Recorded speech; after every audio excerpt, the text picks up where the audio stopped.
So kanina nga pong 11:50 PM ay nakita natin na naglandfall na itong si Bagyong Basyang sa may Bayabas, Surigao del Sur.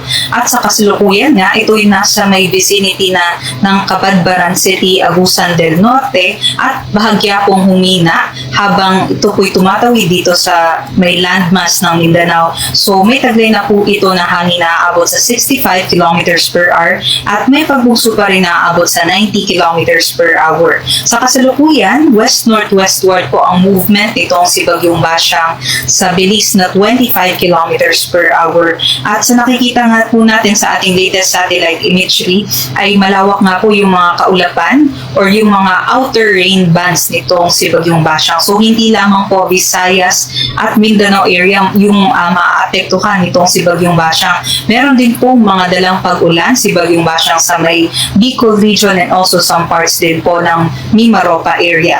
But other than that, yung ating amihan naman po ay patuloy pong umiihip dito po sa may Luzon. So expect po natin yung mas malamig pa rin po na mga temperatura ngayong umaga at possible naman po na magkaroon lamang po tayo ng mga isolated light rains at for now, sa nakikita natin dito sa Luzon, generally, mas maganda naman po yung ating weather situation compared dito po sa may Visayas and Mindanao.